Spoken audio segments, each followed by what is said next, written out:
5, 4, 3, 2, 1. And it's live.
This is Leicester Till I Die TV.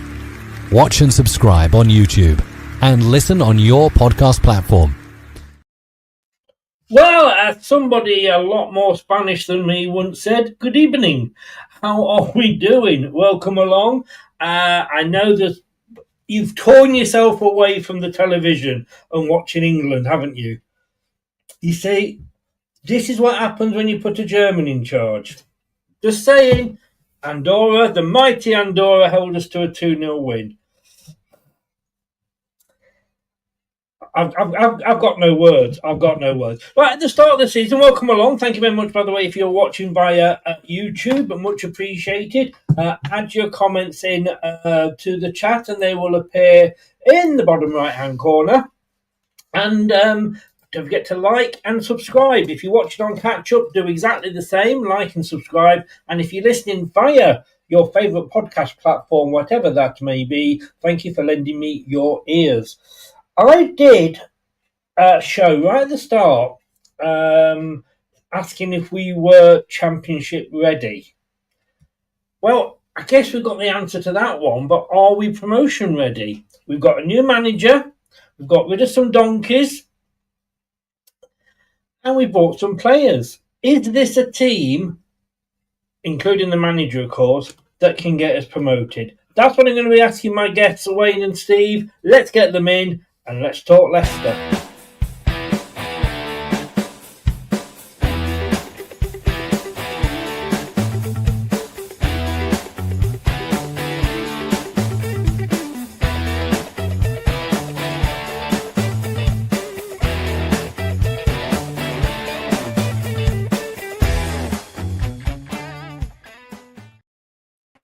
Good evening, gentlemen, and thank you for tearing yourselves away from England and the TV.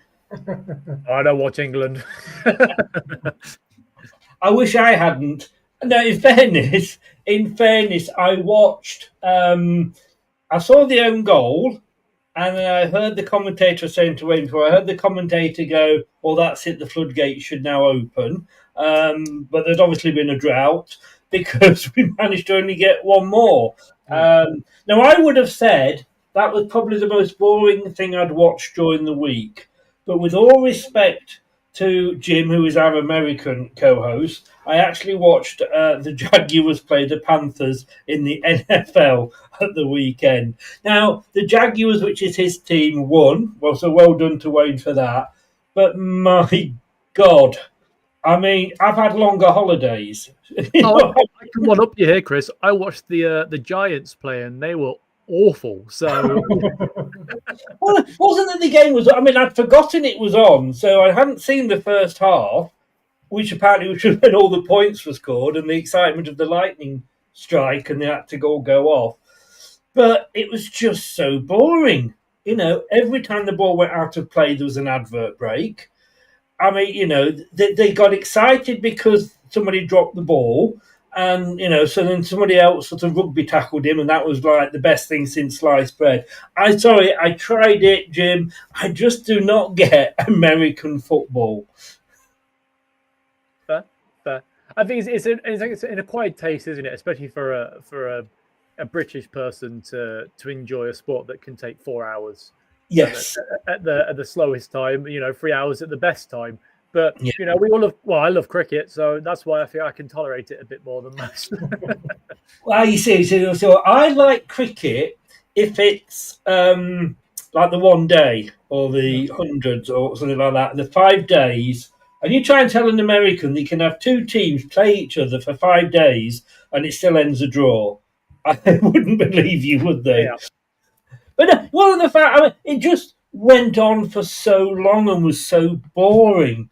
And I watched that because I did honestly think now that we've got Jim on board, they're doing some watch-alongs for the NFL, and I'm like, no, there's no way. It would make that pre-season where we had 45 minutes seem like a half-hour practice, wouldn't it? I said that to Tom and Jim in the chat. I says, Chris was on about doing a watch along. I says, oh, really? I thought, no way is Chris doing a watch along. I mean, there was a thunderstorm, wasn't it? So it stopped the match and all the points were in the first half. But go Jags anyway. Go Jags. What a great start. And their story is really good as well. But I used to watch American football originally on Channel 4 with Gary and Lack. Yep. And there they did like an hour snippets as well. They did shortened versions of the games, which was really good, condensed all the action, because it is the adverts, isn't it? The adverts really do kill the game. Yeah, oh, totally. Well, tell you what, it hasn't got much life in it anyway. But yeah, so the American football though is very interesting. Actually, the actual tactical side of it. Yeah, all right. I'll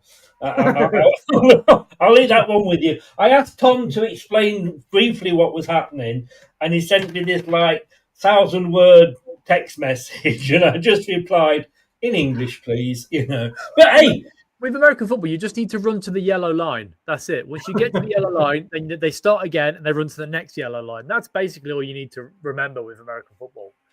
Yeah, but it's how long it takes them to run. You know what I mean? That's the problem. Silly people get in the way. But I tell you what is coming up, and that's the hockey.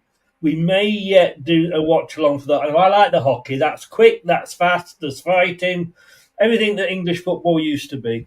But anyway, shall we talk Leicester? Now I've got me moan.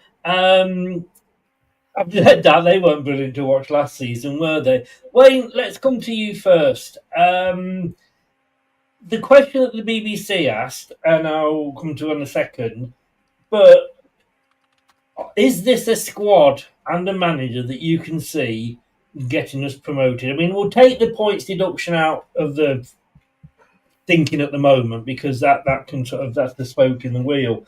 But is this a side with these signings that we can really, mount a challenge with? Do you want a political answer, Chris?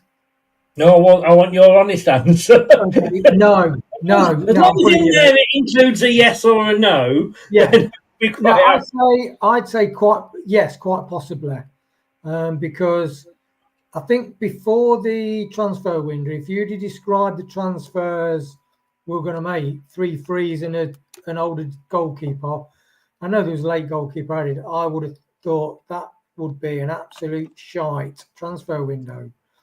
But actually, apart from maybe getting rid of Winks, it's been pretty bang on.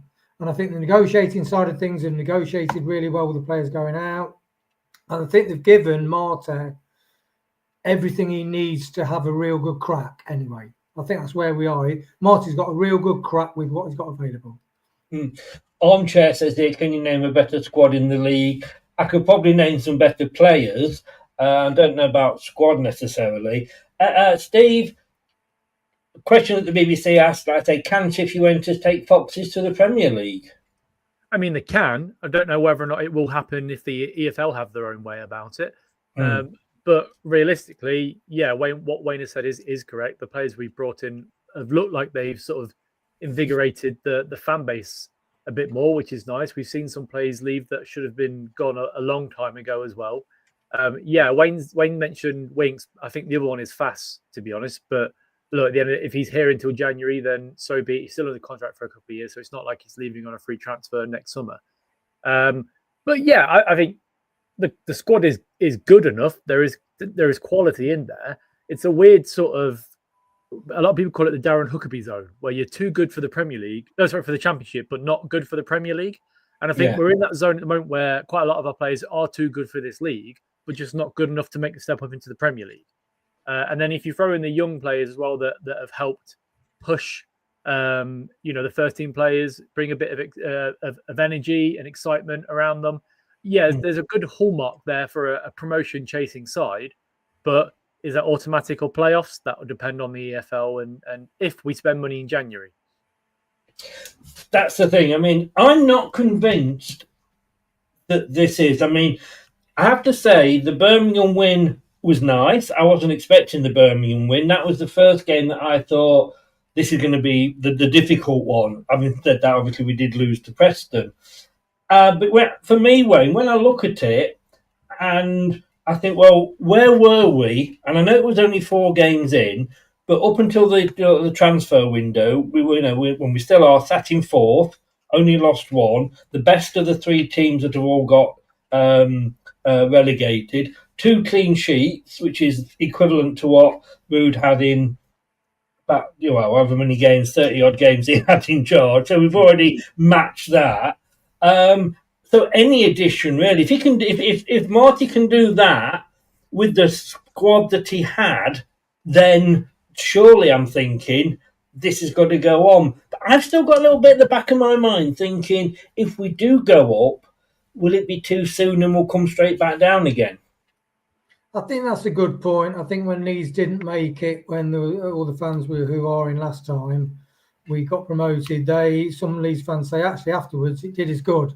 And they think they're going to go up and probably have a better chance of staying in the Premier League than they would have if they went up when we went up. So I think that's the case. I do think Marty's way ahead of the curve. So the amount of time that Enzo had, the squad he had in place, that Marty, considering is a month behind the curve, is actually caught up really quickly because he is a more intelligent. I do think he's a more intelligent Enzo, as in Enzo's very stubborn, very regimented. He plays the numbers, he plays the statistics, and he drills people down to an inch. And that's when I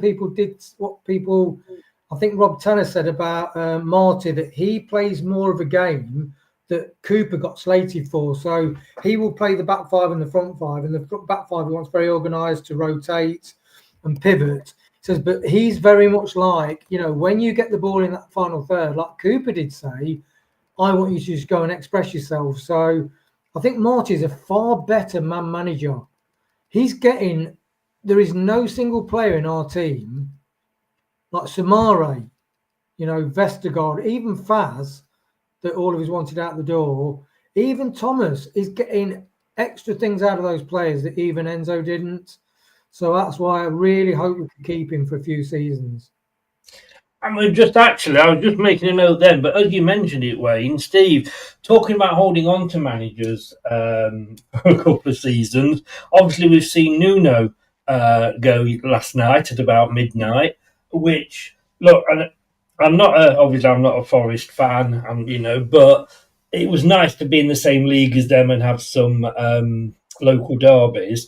Posteloglou, I can never say him, the guy from Spurs, he's coming to replace him. That seems, and just to sidetrack for a bit, my God, was that a quick change or what? I was over. I had Jim's t-shirt on top of this and the cap. I was overeating in here, Chris. Sorry. I was saying you should be on Britain's Got Talent, mate. But this is the thing, isn't it? The managers act at the whim of obviously the owners, but I don't get that decision, and I just hope that doesn't happen with Marty. I don't think it will because the fans are behind him, and as long as he doesn't, he hasn't started like Rood, so they'll probably stick behind him. I still look back and think I don't know whether we'd have kept us up, but I don't think we would have been as bad as we were if we'd kept hold of Steve Cooper. Oh, so I disagree entirely because if you look at the first 12 games last season, we were awful. The only reason we picked up points is because we came up against a Southampton team that got us sending off. So it meant we could pile on the pressure towards the end of the game. The Ipswich game was exactly the same. they had a player sent off, and that meant that we can push forward because they were sitting defensively. That's 4 points from the was it 6 or 7 he got? I can't quite remember off the top of my head. Oh, he got one at Spurs as well, didn't he? Yeah. But if you look at the way we were playing, we averaged about 24 shots against us per game in that time with Cooper. And that's not something you can keep doing and hope that your goalkeeper keeps the ball out of the net. Yes, well, I think we probably would have been slightly better under Cooper, but realistically, the big mistake there was bringing Ruud van Nistelrooy, not so much sacking Cooper. I think Cooper, he'd already lost the players by all accounts. If you look at the party that happened afterwards, and the fact that Cooper came out in the media on his final game and was attacking the referee like he would do at Forest. Top doesn't like that, and it was reported that Top didn't like the way that he came across on interviews in regards to the Premier League. Sorry, a big fly in my face. The Premier League or the referees or whatever. And once you start doing that, it's only one step away from blaming the players. And once you stop blaming the players, then there's no coming back at all. The fan base had turned on Cooper. I don't really think it's because the Forest link was there. I think it didn't help, clearly. But, you turn up to games and like the Spurs game, the first game of the season, yes, we battled back to get a point and that was nice. But we were terrible and we were awful in pre-season. There was no sort of excitement going up from Enzo, bringing in these younger players. And we brought in older players. And I think at that point, you were like, oh, bloody hell. We were laboured with Ayew and De Cordova-Reid and these sort of players for longer. And Vestergaard, which was an Enzo issue, but whatever. Sorry, I'm getting distracted by the Cooper. But I think the issue is that the club clearly wanted somebody like Van Nistelrooy. I think if they'd have got Van Nistelrooy in the summer and had pre-season with him, it probably would have been better. But he came in halfway through the season after 12 games, 13 games. He wasn't backed in the January transfer window. And I think after February the 2nd, he sort of down tools and went, well, I don't really want to be here anyway. Then I'll wait for them to sack me so I get a payoff because I'm not resigning and I'll just put up with it. And, I can't see that with Marty because, as you say, he's already got a rapport with the fans. Walking around the stadium in the first game of the season, clapping the fans, that goes a long way. That's completely different to what we had previously. Yeah.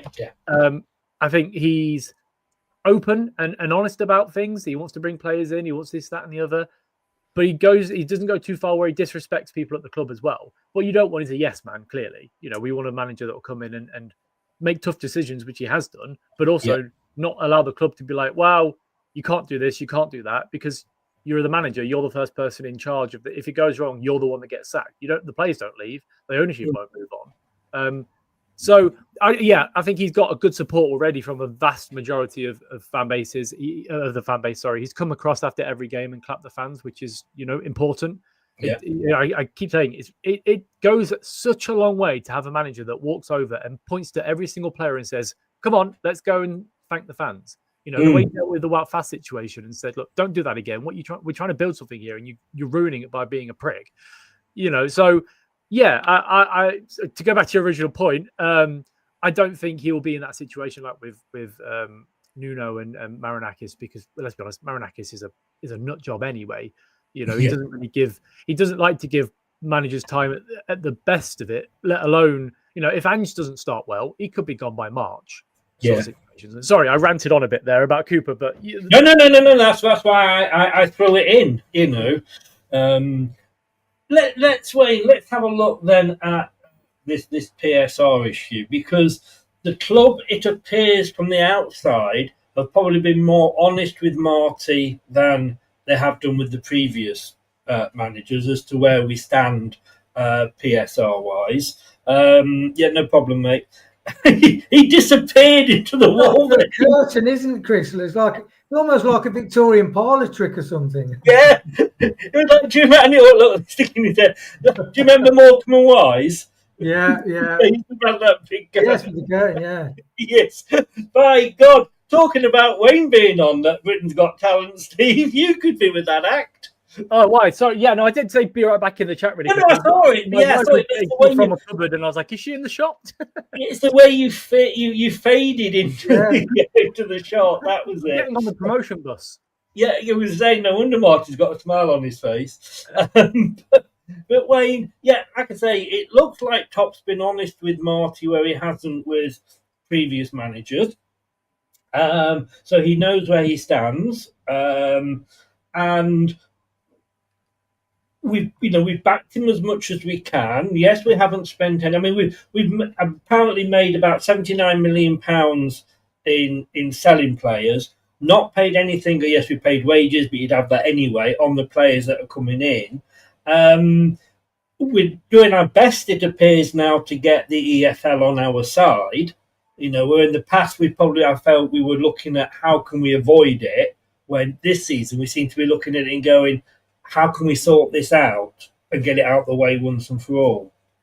Yeah, and you said that's what you would love to happen, and a lot of us would, because it was dragging on year after year. Because of the 3-year cycle, that's kind of how it is. But it seems we are coming out at the end. So I think the way the club have played it has been excellent. And, I know there's a lot of criticism at top and, oh, my God, get him out. He's playing polo. He doesn't give a shit about the club and all that sort of thing. Through fans that probably work in a factory. I don't mean any disrespect here, but, running a multinational company on a duty-free business that has gone through COVID and is in restructuring in trouble, I'm sorry. Just be careful how critical you are of those sort of people who have stood by the club and brought us everything we brought. So I think the club have made a lot of mistakes. But you run teams, Chris, you make mistakes and you think, shit, what have we got to do here? Okay, where did the problem? You do the review, where the problems occurred. Contracts. Okay, so what do we do in contracts? Oh, right. What? Yeah, that was crap. We've got to do better. And I think on the contract side, with negotiating the selling of certain players, so many fans were gobsmacked at the prices we were getting for those players in the last year of the contracts, for instance. And who were still part of the squad, but there were squad players and not starting 11. So I think that, like Cody, just negotiating that and getting that money for Cody. So, look, you don't come back from a free fall in business and a free fall in trying to get in the Champions League easily. That's just the bottom line. It's too big a business to do that. So I think they've caught the breath. They thought, stay in the Premier League. We got relegated again. And this is, okay, let's draw a breath and go again. And I think it seems like I always had faith that they were communicating with the EFL and said, look, we can't do the Nick DeMarco route again. We've done it once. We've got away with it. Let's just toe the line. And I think they've been doing that. It's like with court cases. They'll have out-of-court chats, and that's what they've done, and they're doing what they need to do. And we're in a really good, strong position, irrespective of the points or not. Before the season, a lot of fans would have said, if we get a points deduction and we can get into the playoffs, that's a successful season. Well, you even said about staying in, Chris. So if you could even get in the playoffs with the points deduction, but there is a possibility now with the start that if we win on Saturday, we've got the same start as Enzo, who had a month more than Marte, had the squad in place and had money to spend. So it's just shining that Marty is such a brilliant manager. The way you seem to know a lot about the courts there. I'm not gonna probe you on that. Yeah, but all those things, Chris, they don't want long drawn out cases unless you're Man City, where you can just out money the Premier League, and then you get away with all of it, don't you? Yeah. I've forgotten my next question now. Can I just come back onto that really quickly? Is that okay? Yeah, of course, Steve. So, Wayne, I completely agree. I know for a fact there has been behind-the-scene talks with the EFL and Leicester in regards to them showing a willing that they are making changes, selling players, reducing the wages, and trying to make sure that they are a better run business for the EFL, because the issue we had is that, yes, we were going to be put under a business plan if we weren't showing willing, basically. The one positive here is that if we get a points deduction now, we're already 9 points ahead of Sheffield United. So that if it's 9 points, that's fine. That's okay. If it is against Ipswich, we still, we'll go 3 points behind them. We'll go 5 points behind Southampton. Over a season, that is easily gettable. Whereas I think a lot of us were thinking, shit, if Ipswich and Southampton and Sheffield United start really well and we start poorly and we get a points deduction, fuck, we're sorry, excuse my language, but we're not going anywhere. But I think that's changed. The fan base are a lot more positive because of the fact that we've got 9 points on the board. If they give us it now, we'll go down to 0. But we'd be no worse off than Sheffield United at this point. And we all think that they've still got a good squad, whether or not the manager is picking the right tactics or or anything like that, but they've still got a decent squad, and we're 3 points behind Ipswich, who we all thought were going to win the league. So yeah, I agree. It's looking a lot more positive, that's for sure. I Do you mind if I suppose just ask Chris? I'm not sure whether you're going to cover it later, but when we made this El Canoes, although not getting the money, we're getting it through drips if he does stay with the club. But so I heard a rumor that we needed to sell Daka to bring that striker in from the Championship. Yep. Yeah. So that then means is that because we're having to wait for the El Canoes money? So although as Steve said, even with the points deduction, because I'm thinking, well, if it's only because we're waiting for the money, then are we 20 mil in the plus, but we're just having to wait for it in order to spend it next year? So it depends, really. So with the El Canoes money, they can elect to put it into next year's account or this year's accounts. So when they get paid it, which will be the end of this year, so we got a £5 million or so loan fee for it, which will go into this year's accounts anyway. That'll cover his wages and all that sort of stuff. So and then they're also paying his wages as well. So that's all covered.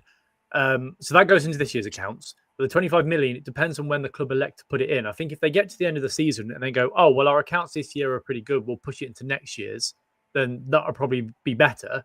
But if they're not, they have that money they can use. But yes, so the issue with the Daka situation is that to sell Daka, we needed to sell him for at least £4.2 million to book a sort of a zero on the positive and negative scale on PSR. Anything above that would have been a profit. Anything below that would have been a negative. I think what they didn't want to do is have Patson Daka on 75 grand a week at the club. The new guy, Carranza, in on loan as well. And then a third striker coming in for big money and being like, well, we've got 3 strikers here that we have, and one of them's on significantly more money than the rest of them. So unless we shift him, I think they could, if they shift him, I think it's more of a squad place than a financial sort of situation, because I think they can go out and spend £10 million quite easily. But they thought, well, let's not. We'll wait until January, see where we're at. The squad might still be good enough to get into the playoffs, and come December, the last day of December, we might be sitting sort of second or third place in the league, looking pretty good, and we can spend money in January. And that's when because Daka's out of contract, isn't he? So he might go in January anyway. But yeah, I think it was more of a squad issue than a financial issue. And Daka might have turned into, the Harry Kane Mark II by then. He'd have had time. Because let's be honest with you, Cifuentes hasn't had that long. Like I said at the start of the season, every player starts with a clean slate, and we start and see where they go. And new manager comes in, it can change things. Steve, he's not really had that long to do that, has he? So he could still, look, we've seen some of the players. Sumari seems to be getting a little bit better. Skip to a degree. Phase when he's come on, so he's obviously having some sort of impact on these players. And it may yet happen with Daka. We don't know. We've written Vestergaard off. So I've got so there's one stat that Daka is the top of the leaderboard of. Can you guys guess what the stat is? I would go closing down. Pressing. Is it pressing? Okay, so no, he's top of the leaderboard on fouls committed per 90 minutes. He's on 4.2 fouls per 90 compared to 4.4, compared to 4.2. So when he comes on, he's fouling people more than scoring goals. I've said this to Chris. When you Google the definition of a striker, just Google the definition, and it tells you it's to score goals. Yeah. Well, we'll know come January. We've got him till January anyway. But Steve, going back to the point about what we're doing with PSR, it's like taking somebody that is, well, take me for example, that you're on borderline obese, if you like, and then suddenly that person is starting to lose a lot of weight and is coming, starting to look a lot fitter and a lot leaner. That's how I would describe. Sorry? That's like me.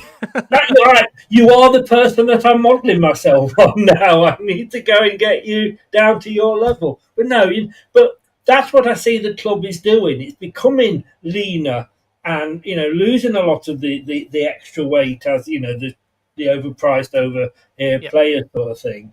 And would you say that that's what the club are doing? And let's be honest with you, isn't it about time we gave some credit for actually getting something right?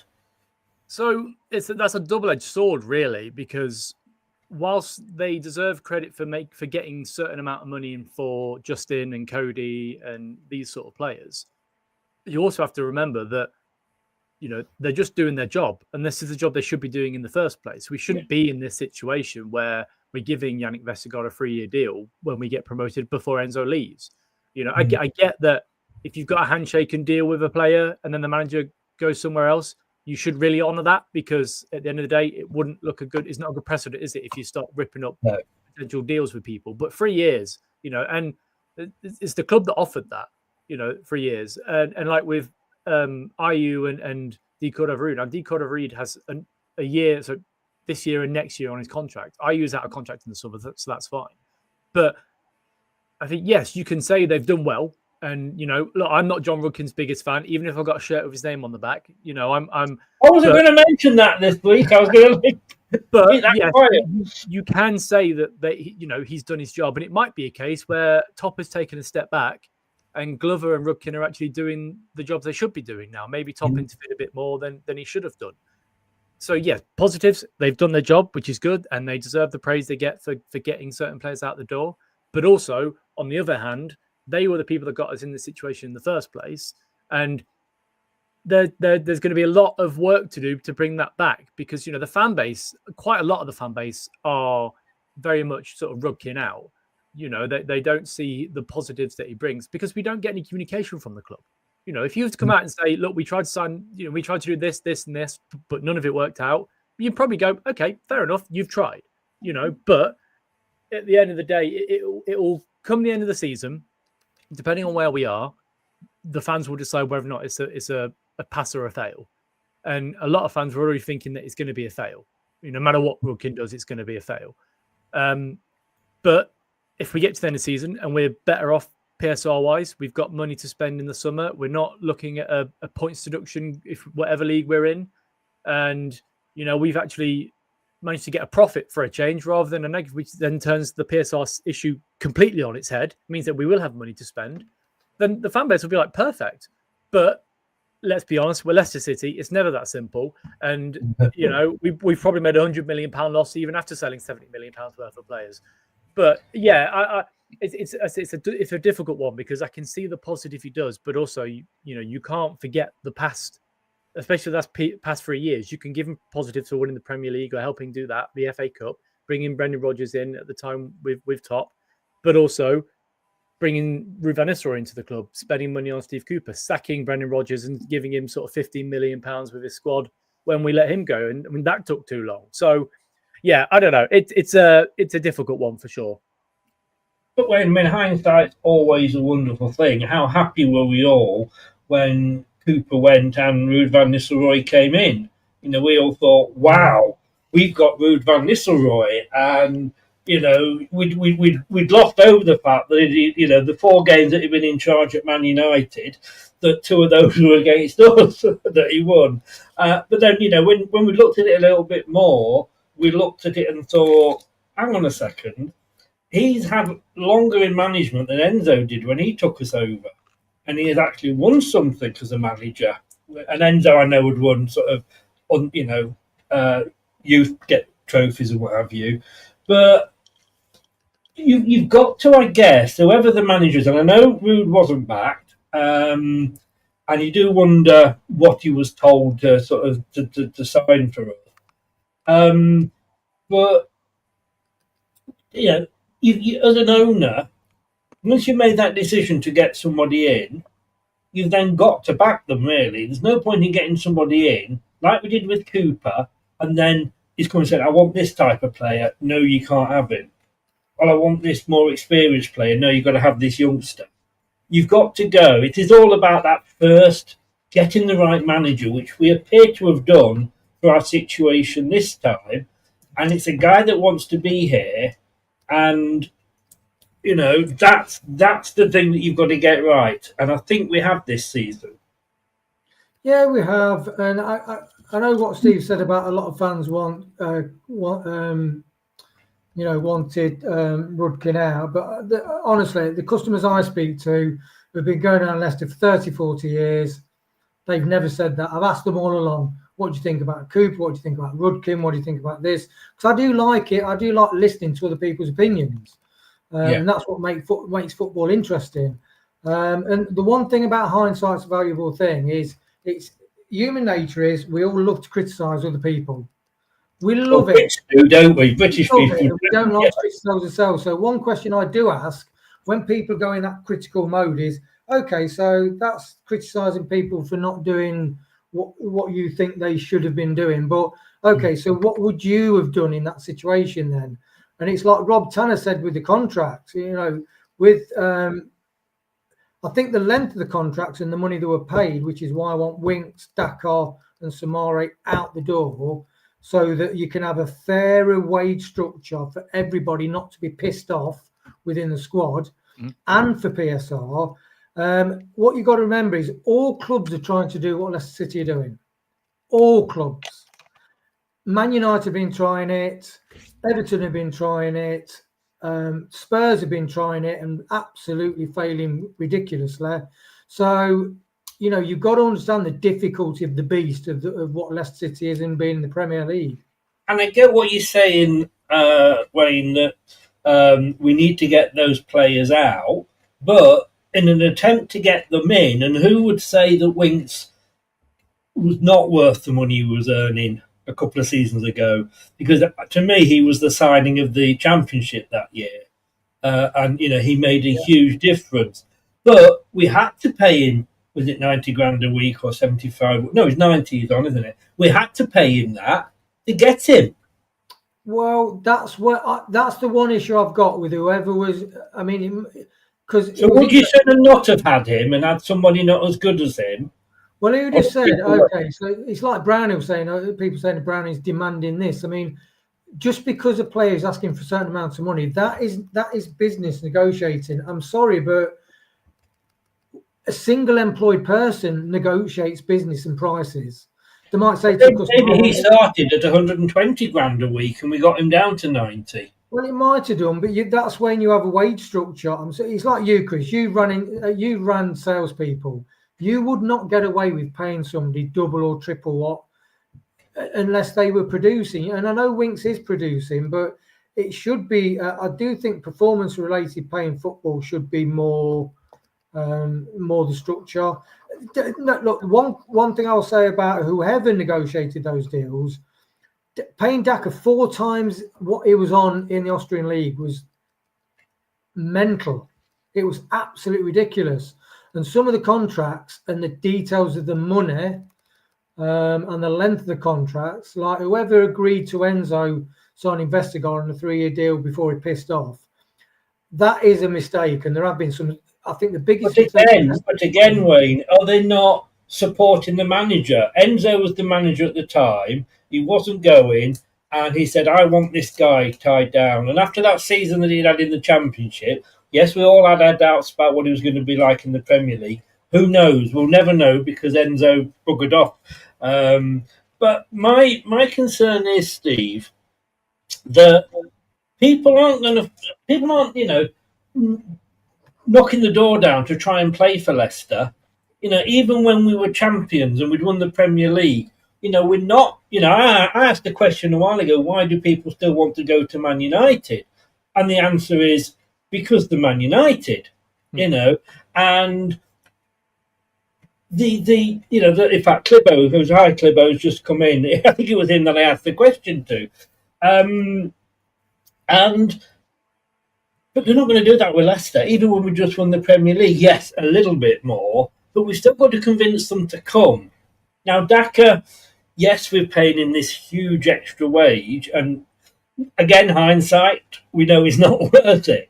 But if he'd carried on like he did against Moscow and been scoring 2 or 3 a game, or over the period, he'd have been well worth it, wouldn't he? He would have been, but again, hindsight is the wonderful that I think after every debate, hindsight is just the end answer, really, isn't it?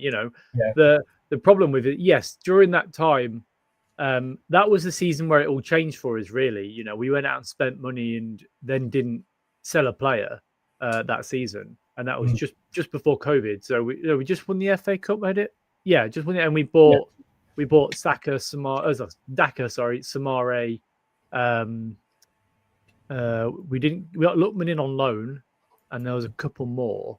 And let's be honest, out of all of the people that we signed, Ryan Bertrand came here on a free transfer for 120 grand a week. And then was it Vestergaard as well? But yeah, we spent a significant amount of money on players and didn't sell anybody. And yes, whilst Daka looked like a promising player, and to be honest, I was excited to see him come and play for the club because I thought he would have fit perfectly with what we had. But there's a big caveat in that, and that is Jamie Vardy. You know, we tried to spend money on a striker to replace Vardy, but Vardy still produced the goods that season and the following season. So, you know, any striker that comes in and thinks, "Oh, cool, right, you know, I'm going to play for Leicester." Oh, wait, hang on, I can't because there's a legend at the club that I can't shift. It was unfortunately it was just never going to work because you're not going to get the game time you want to adapt to the league and then push on from there. If Vardy wasn't here, he probably could have worked out pretty well. But another caveat is that in the Austrian league, Patson Daka's strike partner was Erling Haaland. So, you know, you've got one lad that can hold the ball up and one lad that can, like, you know, the little and large situation, you know. So having Haaland there to take away the defenders and Patson to run onto the ball was great. But the step up from the Austrian league to the Premier League is quite large. And you are going to win. Some transfers are going to work out. Some transfers aren't going to work out. And unfortunately, this has been a case where it hasn't worked out.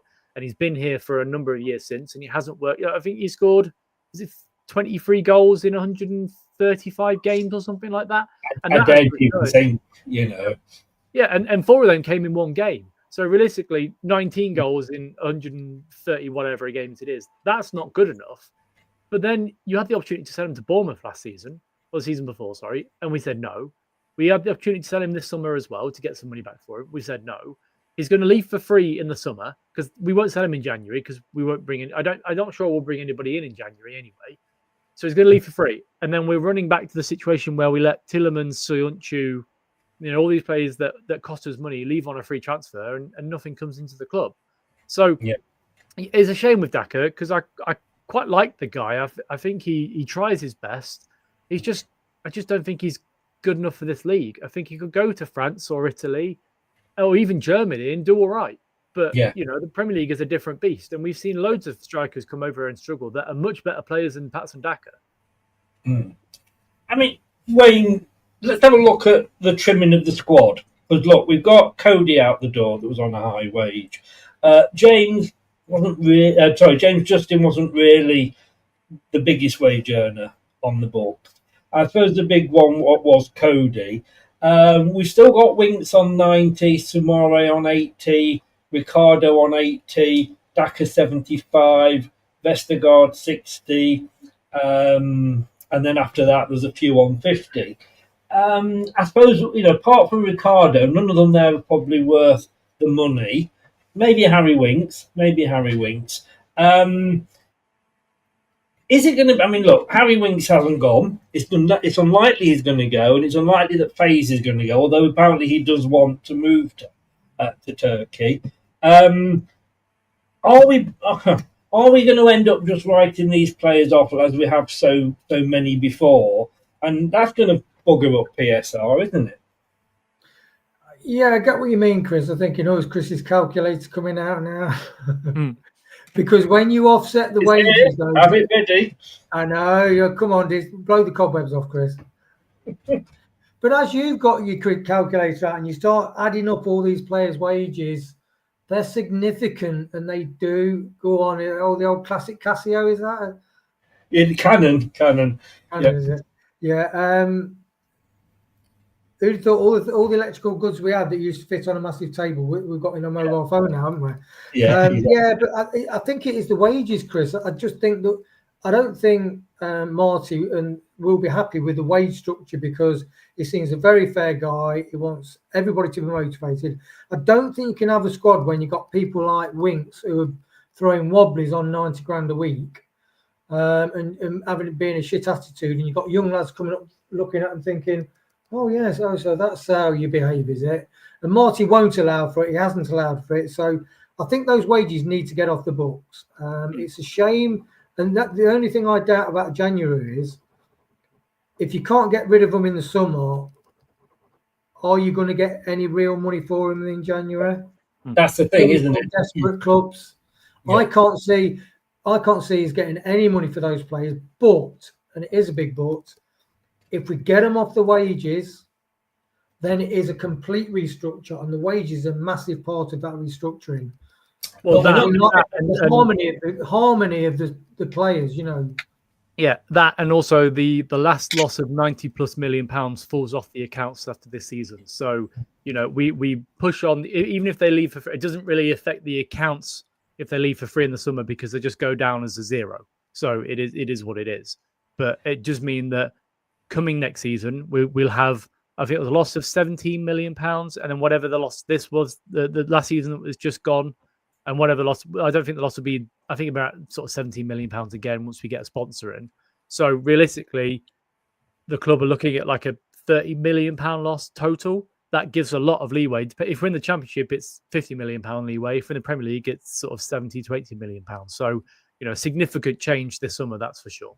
And let's look, Steve, we can't blame. If I'm Harry Winks and I'm being paid 90 million, right, and nobody's coming for me, I'm not going to go anywhere. 90 million, Chris. He's the highest paid player in the world. Yeah, I think the left of a it feels salary. like 90 million. But if I'm on 90,000 a week, and I thank you for picking me up on that, guys. If I'm on 90 grand a week, nobody's coming for me in the transfer window, or if they have, it's nothing that sort of appealed to me. I'm not going to move, am I? I'm going to sit there and say, right, you know, I'll be here till the end of the season. If his attitude is right and he doesn't throw his toys out the pram and he's looked like his attitude's right when he's come on, then that could be an asset, you know. Yeah. And I don't think Marty is like a Rodgers where he just kept playing Tielemans when obviously his head wasn't there, but he played him on reputation. I think Marty will go to Harry, fine, go and sit in the back. And if you're forgotten for 6 months because you sat in the back somewhere, then you're not going to get probably another club afterwards. Well, I think it's important to play the players that actually want to be here. So as much as, you know, you look at El Canous and the fact that he sort of kicked up a fuss towards leaving at the end of the window, we haven't seen that with Winks and Fass. Once they've come on, they have played. Yeah, I think if they are willing to put the effort in and still be here, then great. But what we don't want to do is have the Yuri Tielemans situation where, or you know, the players that left on a free transfers that summer the season we got relegated. If you're playing them towards the end of the season, are they really going to put the effort in? Are they really, you know, we saw how players can down tools or even give you sort of 5% less than they were previously, and that's a significant drop off, 5%. So if they don't want to go into a tackle properly or into a 50-50, they don't want to get injured to scupper a move in the summer and get a big sell-on fee, then I wouldn't play them. Play them till January for sure. And if you can't move them on in January, then don't play them again. Because, as simple as that. Yeah. Interestingly, Wayne, Bobby de Cover-Reed is on 35 a week and AU is on 30. So they're not actually our highest wage earners, although you can still say Bobby de Cover-Reed isn't worth that. But when it comes to, I don't know what the answer is to the wages because, again, like you say, you know, when I looked after my sales team, if somebody left and then I had to interview somebody to come in from outside the company, they're going to be looking at wanting different wages depending on their experience and where they're coming from. So it could be that I'm employing somebody who's got more sales experience than the staff that I've got in, less experience of obviously doing what we do because they're coming from the outside, but they could be on more than my longest serving member of my team because of their actual overall sales experience. So if I want him or her for their experience, I've got to pay them more. Yeah, that's true, Chris. The one caveat I'd say with that, it does depend on their performance. So you're buying their potential performance. But we have to see, obviously in business, you've got a, what do they call it, a test period or whatever, like, you know, whether that's 3 months, 6 months, and at the end of that, you say, no, it hasn't worked out. Maybe we should have that for players. After 6 months. Chris. But the thing is, although like the other colleagues of that new employee would think, oh, why is he on that money? The bottom line is, we all look at it from our viewpoint. But if you import that person, Chris, and he brought your business, loads of income and new customers, and that then allowed your business to be more secure, then if somebody's performing, you do say, you know what, it's like if you're playing a football team, and you normally start, and then you're on the bench, and then the guy that takes your place scored 2 goals. You can't really say anything. You've got to say, well, I don't like being a sub, but I see why the manager picked him because he scored 2 goals. So it's just that are these players performing for the level of money they paid? And no way are they performing. Then they're not producing enough of a return for the investment in contracts and wages. No way. Yeah. Right, let's move on, Steve, and look at the players that we've brought in. We're all sat here going, it's the fantasy. It was a great window, and I might be going to play devil's advocate with that in a minute.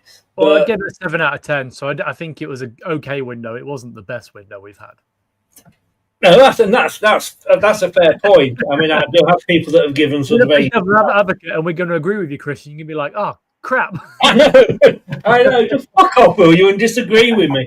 But I've seen people that have said sort of 8 and 9. But when you look at what we needed in January and what we have now got, you're giving it 7 out of 10. Why have you given it 7 then? Let me ask you that. So realistically, I gave it a 7 because, look, we need to see other players move. Like Wayne said, your Winks and your Fast on that sort of money is just not sustainable at this level. And moving them on when we know that Fast has made several comments about wanting to leave Leicester City, and the manager of Belgium said that he needs to leave to get back into the Belgium squad. So, that could potentially be a bad egg situation. So he could still leave. So that might take it up to 7.5. But if you look at our squad, yes, we brought in a striker. Great. That's good. We've brought in an attacking midfielder and a central midfielder that we needed because the JJ lad, still getting confused with James Justin and the other one we've got. But, he's a sort of player that we should be signing. I think he's going to be a great signing for us. But if you look at the team, you would say that we are still quite weak at left back. So, if we'd have brought a left back in on deadline day as well, I'd be like, okay, this is much better because I like Luke Thomas as a person, but he's quite weak in that position. And Christensen is also quite weak in that position. So I think if we'd have brought a left back in, and then Christian, you sent me a message saying you were happy with signing of a goalkeeper. So we've got that ticked off. So that might take it to a 7.2 rather than a 7. So, we'll see. I think realistically we need another left back and then possibly another right wing in case Abdul gets injured. Because I know we've got Decorah Reed and Wanya Marcel. But, okay, Decorah might be okay in this league. Wanya, I don't think he's good enough at this level anyway. I think he'd probably move on at the end of the season when he comes out of contract. So, but yeah, I think a right wing and a left back, it would have taken up to sort of 8 or 9. And then if we got rid of Fass and Harry Winks potentially, then it would have been a 10 out of 10 window for me. Interestingly, Alves scored for Huddersfield, and Opoku scored for Newport. Yeah. That's what they needed, didn't they? They needed to go out on loan to get minutes because they weren't going to get it this season. No, and I've got a Newport friend who comes on the channel occasionally. Newport and Man United, as you have these lower division teams fans have 2 teams. And he liked them both. They've only got them till January, but we'll see where that goes. Wayne, do you think we would have needed another right back? And I keep coming back to Ricardo. And my problem with Ricardo is his injury record. And that if he does get injured, he's not going to be out for 1 game or 2 games. The chances are, because of his age, that he could be out for 5 months, 3 months, 4 months, 5 months. Then we've got Hamza. Would we have needed somebody to cover that as well? I totally get what Steve is saying about the left back, if you're not keen on Thomas and Christensen, but then what about on the right back? You're still trying to get Ricky Pears right back, aren't you, Chris? That's what you're trying to do. No, I like Ricky P. If Ricky P can stay fit, like the last time we were in the Championship, fantastic. He's one of the first names on the team sheet. But my worry is, the sick note, and he has only got, obviously his contract runs out at the end of the year as well. Yeah, I do think that Marty wants Ricky P in the midfield. I think Ricky P in the midfield would be brilliant. I think Hamza on his loan for Sheffield United played sometimes central midfield, but I think he's a brilliant right back. He's played brilliantly this season. So if you get somebody who's playing that consistently well, you keep him there. And with Thomas, I do think Marty wants Thomas, and he sees him as an integral part of the rotating from defence through midfield, forward, because sometimes Thomas was ending up inside right. So I think he fits in with what Marty wants to do. And I think Marty's got a team chock full of intelligent, fit, not particularly Skip and Samare, those apart. He's got really bright-minded, skillful players who can interchange and attack. And interesting, after 2 clean sheets, it's going to be interesting how he develops the attack as well. And I put down here, I mean, we thought Alves was pivotal this year. I really thought we absolutely need Alves in the central midfield. We've had the luxury of being able to let him go out on loan, which no way I thought we'd allow Alves to go out on loan. And that shows that I think the squad we've got is really strong.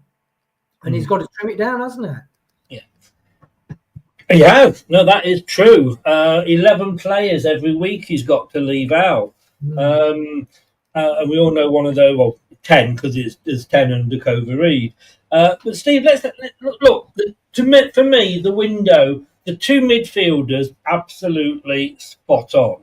And all right, time will tell. And I'm probably going to shoot myself in the foot here, but I think the guy we got in from Stade Rennais is going to be fantastic. I think the guy from Aaron Ramsey from Burnley, I maybe wish we'd got an option to buy him, but I understand why we haven't with Burnley. But he could be good if he's given the chance, unlike Buenete, who could have been good if he'd been given the chance. The 2 I'm concerned about here are the striker and the goalkeeper. Okay. Let me come to the goalkeeper, first of all, with you, Steve. I got really excited when we signed a goalkeeper because my argument. I mean, I always got as excited over a goalkeeper signing as Wayne does over Monga playing. I was absolutely like, yes, we need that second goalkeeper. He's 26. He is, that's what we want. We can't rely on Bekovic and Bowser. And then I started looking at his stats. Yeah. Now, look, you're not going to get much for your money when you are, obviously you're not going to get any of your money if you're buying them in free. But you're not going to get, we're not going to get sort of a Donnarumma, let's say, on a free. We're more likely to get an Onana or a Banana, let's be honest. But this guy, when you look at his stats, I mean, there's nothing there that inspires me. Everywhere he's been, he's conceded at least 1 goal per game, minimum. Now, the other day, somebody was saying, "Oh, yeah, but it was in the Spanish league, and he was probably up against Barcelona and up against, Real Madrid." Well, if you get to the Premier League, he's going to be up against Liverpool and Manchester City and Chelsea. I didn't sort of see that as an argument. When I look at it in detail, I'm actually really disappointed with the signing. Okay, so the way I see it is that you can say if we get promoted, he's going to go up against Liverpool, Man U, Man City, but I don't think he will be. I think Jakub is our number 1 goalkeeper, and this is just a good, well, not even, he's an adequate replacement if in the cup games and if he gets injured. I don't think he'll pull up any trees. But he has played for a decent Betis side. They're a very good club. And they don't sign players that are fools. Well, no, hang on, they signed Anthony, didn't they? So and they did go after Daka. So maybe they're not. Maybe that's not the right. And didn't they get Perez as well? Yeah, but Jose Perez had a really good season with them, and that's Origin won the Euros. So I just put that in there for Brad's benefit. Yeah, they played him as a striker, whereas we played him on the wing. So they were laughing really. Yeah. But I don't think you look at this guy and think he's a starting goalkeeper for us unless it's in the cups. I think he's somebody that will be on the bench. He's young enough to be competitive with Stilasic, whereas Begovic really isn't. And I don't think we signed Begovic to be that second choice goalkeeper anyway. I think realistically, I would have liked to assign a different free agent that was a goalkeeper. There's Alfie Whiteman, who, is a decent English goalkeeper that could have done a job for us around the same age. But I think looking at him, he's probably not earning a lot of money, and he'll fit in well with Marty, he's Spanish as well. So, Marty's from Catalan, which isn't Spanish, but we all know it's the same sort of thing. But yeah, I don't see an issue. I think he's a backup goalkeeper that will play minimal minutes at most. Again, I agree. He's a backup keeper. I can see this being Danny Ward Mark II, to be honest with you. If we do need him to come in, Wayne, like I say, my big worry is if the Larchik, who will be number one, if he does get along, an ACL or hamstring and he's out for a while, this guy, God knows where all these leagues are, but in one league, I'm just saying, actually, might have it as a per club. So for Betis Deportivo, he played 43 games and he conceded 46 goals. For Real Betis, he played 20 games and conceded 23 goals. For Celta Vigo B, played 15 games, conceded 27 goals. At CD Lugo, played 13 games, conceded 17 goals. Ooh! Time, really, isn't it? I mean, that doesn't install confidence. And let's just hope that the defenders can protect Stelarczyk from any injuries.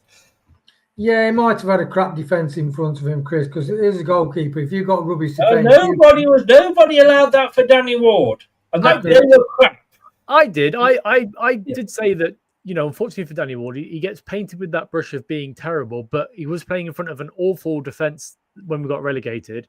And then when he came in at Newcastle, it was an awful defence as well. Whilst he's not a great goalkeeper, you can't lay the blame entirely at Danny Ward's feet. Whereas I would agree. I would agree with that. Sorry, Wayne. Well, I would say that we are buying potential. In Samari and Dhaka, a lot of clubs were after looking at them because their potential was that they are going to be rising stars and be really high-level European players, but it just didn't work out that way. I think Dhaka has only got second gear; he hasn't got fourth. But you've got to buy potential, and that's what you have to do. We're not a massive. What about what the stats that I've just read out to you says? This guy's got potential. Well, I think they probably bought him as a younger goalkeeper because Bowser can't play. And obviously, yeah, I just think we needed a younger keeper. There might not have been a decent one about, but they might just felt, we'll buy this and see if we can develop him. Maybe give him some games if we're ahead, give him 10 or 15 minutes or, but you have to buy potential. You can't go out and buy it. We're not. Especially on the free, I agree with that. But there's nothing here that says potential from the 17-18 season up until moving to Leicester. He's had 1, 2, 3, 4, 5 moves. Not on any of those 5 moves has a penny or a euro, whichever way you want to look at it, been spent. So everywhere he's gone, he's had free transfers. And if he was that good, why is it available on the free? I just think, yes, we needed a goalkeeper. Yes, I'm glad we've got a goalkeeper. This guy just worries me. What's funny about this, Chris, is you went on for months or weeks about a keeper. Then you were dancing a merry jig, and then you're walking around with your head down. Well, I was dancing a merry jig, and like Steve said, I messaged him going, yeah, we got a keeper, yeah, brilliant. And then I looked at him and I thought, oh, God. I would have liked at one of his clubs for him to have played more games than he actually conceded goals. I know you could argue we let in 6 against Barcelona and what have you, but he is playing against a team that has had 2 clean sheets, Chris. We've had 2 clean sheets. Playing against a team? No, playing for a team. Well, that could be out the window if he comes in, couldn't it? Steve, let's move on to the other end of the pitch. Mm-hmm. as a lot of us, I think, would have liked the guy from Millwall. Yep. But we have to say, we've got to cut our cloth accordingly. And, even with this guy, it's a case of we get him in on a free. So we've not really spend much. And I don't think his wages will be very high, this keeper. So we are cutting our cloth accordingly. And looking at this guy that's come in, the striker, again, when he was in America, he was knocking them in for fun. He probably bent over one time and one went in off his arse. He was scoring that many. Not so much last season. Again, I'm kind of on the fence with this one, a bit like with the keeper. I want to give them. Don't get me wrong. I'm not saying that the keeper of this guy is a bad signing, because let's see how they perform. If he goes out and we play, let's say he was playing at the weekend against Oxford and we lost 5-0, then yeah, fine. But let's see what they can do, and let's see what Marty can do with them. But I'm a little bit concerned about the striker as well. So with Carranza, he's more of a pressing striker. He's also somebody that will sit up top and not move from, the box, which is what we've been missing. Our strikers haven't scored a goal this season so far. We've relied on a 16-year-old, a wonder strike from a winger, another wonder strike from a winger, and then a Wout Fass and Vestergaard goal. So, I don't think, if you look at it realistically, our strikers were going to be good enough this season anyway, especially with Patterson not being able to hit the barn door, Daka and Jordan. I'm not saying up front, I want to run around and play midfield, are you? This does mean that, Carranza will sit up top. He'll press. He's a strong lad. He'll hold up the ball properly, and he can score goals. A couple of goals that we've seen on YouTube. Like, okay, you can't say a player is good because of YouTube, because there's loads of former Leicester players like Leon Černić and Kaibi and all these players that you think, wow, look at them, but they were terrible. But they only upload the good bits. Exactly. Yeah. But you look at Carranza, and I think he will fit Marty's system perfectly, and that's how we should be looking at it. He's a striker that will press the ball. He's a big lad. He'll put a tackle in. He'll rough up defenders, and hopefully he draws away some of the defenders as well. To give Abdul and Ayew, if it's Ayew in the cam, or Ramsey and Monger or Mavididi, some more space to work with. But Wayne, again, let's have a look at the stats here. I've just clicked the wrong button here. 1 second. My fault. In the MLS, 112 games, 37 goals, 14 assists. So it's 1 goal every 187 minutes. In the Eredivisie, this is where it was me, 21 games, 4 goals, but it's still a goal every 205 minutes. And I guess, looking at that, if we go back 5, 6, 7 years, we'd have looked at this player possibly and gone, no way. Now, next to Daka, comparing this guy looks like, Ronaldo on heat, doesn't he? Careful, Chris. Daka's mum's watching this stream. Old mum used to. Yeah. I think, Steve, he's got spatial awareness, which Daka didn't have. He's got a good touch, which Daka hasn't got. I mean, you play football with friends, and they've got better ball control than Daka. He can finish, and he's tasty. I mean, his stats for Philadelphia, my goodness me, 38 matches, 14 goals, 7 yellow cards and 2 red cards. Then in 2022, 34 games, 15 goals, 9 yellows and 1 red. So he does like sticking it about a bit, doesn't he? Which Daka isn't that kind of player, really. So you've got a striker that's spatially aware, got a good feet. He's given away more fouls than anybody else, Daka, remember? Yeah, no. So he's everything that Vardy was, except he's not as fast as Vardy, this new striker. And to be honest, is an upgrade on what we've got. Yeah. And that is the bottom line. He's an upgrade. Yeah. Yeah. And also, just a note on the appearances per goals he scored last season. He made, for 10 of his 20 odd appearances last season, he had less than 20 minutes on the pitch.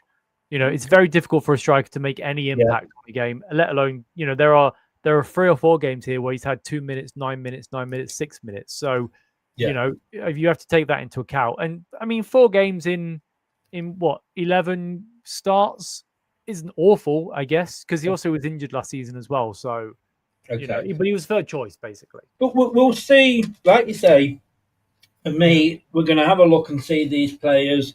Under Marty, let's see what they can do, because we can't. Yes, we can look at the stats and we can say maybe it's not the player we want. But we can't really have a go at them until they've, when they've not even kicked a ball in anger yet. I'm going to ask you. We'll come to the last question in a second, which is about where you think we'll be finishing, so you can prepare for that in your minds. But I wanted to very, very quickly talk to you about Iheanacho, because it became, and this same question to you both, because it became available.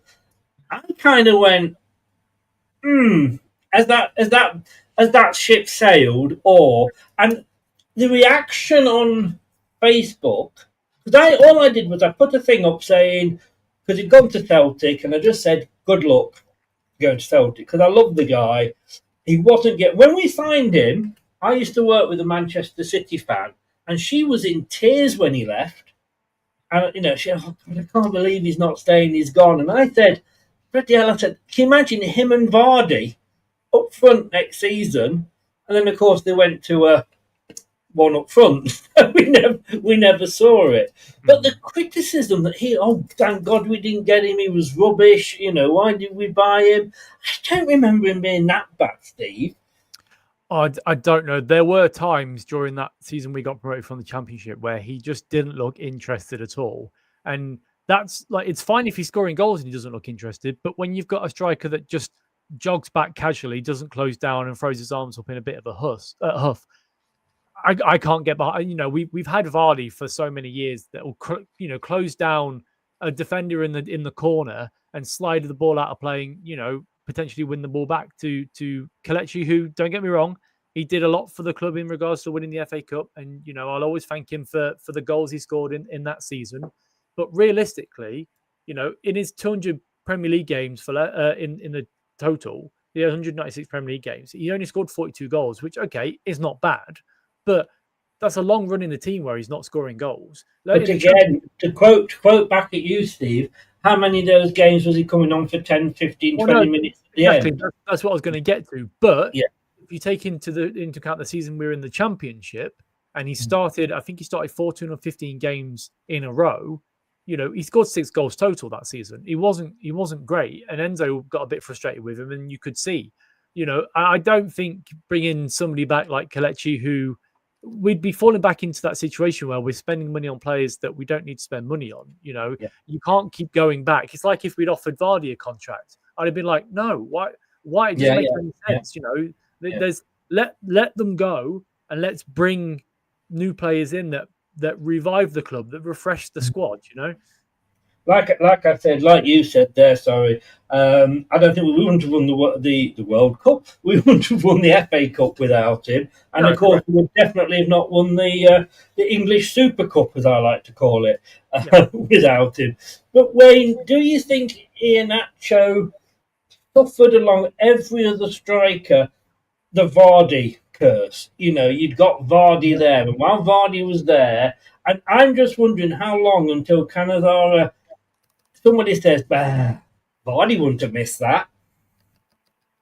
Yeah, I do think that he was like Perez. He wasn't played to his strengths. Look at what Perez is doing. I mean, but I used to play central midfield for donkey's years, and then you get shoved out on the wing, and you're going against the young winner. You've got to chug up and down, sprint up and down. And midfield is more general thing. So, and Perez played out of position, no question about it. He was super skillful, and I think Iheanacho, being under Vardy's shadow, for any other striker, it would have been almost impossible. He had a great run in the cup, then he didn't get played. And I think the time he'd run with him, I think he just his battery level was low. He probably thought, it's always going to be this way. I need to move on. And sometimes I think he would have done well as a 2, whereas the club wanted to place Vardy as a lone striker. So he just didn't fit in the system. He wasn't played to his potential. And I think Marty would get far more out of him, but I don't believe in going back for players. No. No, I agree. I agree on that. But I do wish him all the best I did like him, and I wish him all the best in Scotland. And to be honest with you, at this time in his career, Scotland's probably not a bad move for him. Mhm. You know, Scotland's a bit like, the place you go to retire, a bit like, America for footballers. Right, guys, thank you very much. I'm going to end with this then. So I'm going to give you a kind of a head and a heart choice here. I want to know where you think we'll finish without a points deduction, but where you think we would also finish with a points deduction. And I know that's hard because we don't know what it's going to be or anything like that. But Steve, let me come to you then first. And you can say top two. I don't want an actual position, so you can say top two playoffs, just outside playoffs, so or mid-table, wherever. So with no points deduction, and let's say we don't get anybody in January, where is this team and this manager going to take Leicester? I'm going to be positive here and say we'll win the league. Win the league? Oof, right. Wayne, for you, first of all, we're just in this one with no points deductions. I'd say, first or second. First or Purely second. based on the fact that the team spirit is built already in the defensive. Yeah. Again, when you look at how we've done with what Marty had, it's like taking an old Morris Minor and winning the London to wherever it is rally. And then suddenly you're given an Aston Martin. So if we get a points deduction, and let's say it is 9, because that's generally what everybody seems to think it will be, but we're being good boys now, so they might be kind to us. So Steve, with a points deduction, where do you think we would finish? Second. Oof. Oh, bloody hell, mate. Can I have a pint of whatever you've been having? Well, I'll just elaborate really quickly. The reason being is that look at our start compared to the teams around us. Sheffield United already struggling. Ipswich have picked up 3 points, and Southampton have picked up 5. Yeah. If we win on Saturday and then or beat them 3 as well, even if we beat them once, there's additional points on the board. I just think that 2 clubs are going to run away with it, and we're going to be one of them. Okay, good, fair point. Wayne? One off Steve, I think we'd be third because Sheffield United, who they were 13 points ahead of the 4th place team, and ended up not going up. So that's the gap when you're really firing in the Championship, and then you're kind of one of those clubs that are, 13th, 14th, but within a couple of draw and a win can get in the playoffs 4th or 5th. So I don't think we'll be in that group of teams. I think we will be at least third. So I'll say third, being completely practical. Well, you've cheered me up. Anyway, thank you very much. I mean, look at the teams above us. You've got Middlesbrough, West Brom and Stoke. West Brom always kind of fall away, don't they, in fairness? And Stoke, they seem to love that mid-table mediocrity. Middlesbrough have had the best start. Isn't Robbins managing Stoke, Chris? Mark Robbins, yes, yeah. I really. I'm going to go playoffs with both. I'm going to sort of edge my bets, because it's been a long time since we've had a day out at Wembley. I think we're due another one. Just imagine it's a playoff final against Coventry. It's going to be horrible. But I can see it. I called that at the beginning of the season that it'll be playoff final against Coventry. Oh God. I mean, a playoff final against anybody would be difficult. At least their manager hasn't been with us recently, and so that he knows us. It was ages ago, and we've completely changed. Mm-hmm. Just to say to you two guys and anybody who's watching, if anybody knows an Oxford United fan, I've never known a club like this for their supporters not getting back to you when you're requesting them to come on a show.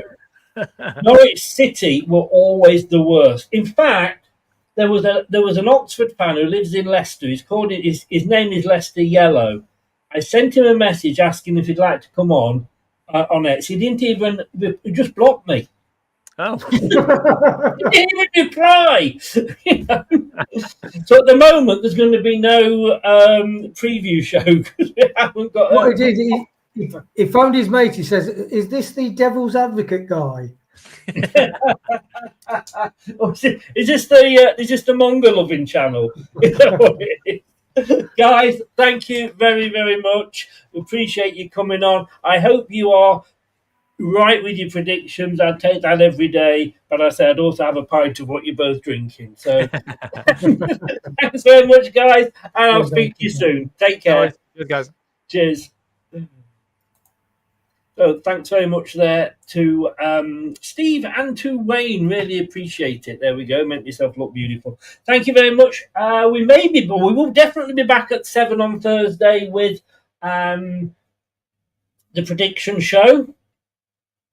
Ooh, I don't really want to. I'm not doing very well in it. That's at 7 o'clock. If I can get an Oxford fan, and if anybody knows an Oxford fan, then we'll be back at 8:30 with the preview. Thank you all very much. Thanks to say to Wayne and Clibbo. If you've been in the chat, thank you very much for joining in. Really do appreciate it. Nice to see you all. Please like the video and subscribe if you're new. If you're watching on catch up, you can always add your comments in below on YouTube. Again, you can also like and subscribe. And not only, but also if you are listening by your podcast platform of choice, thank you very much for lending me your ears.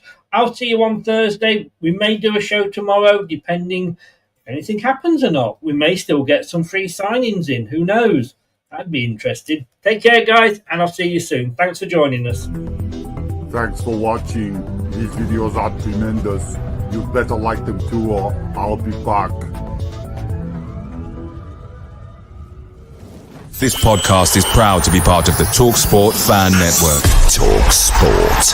Powered by fans. That will conclude this evening's entertainment.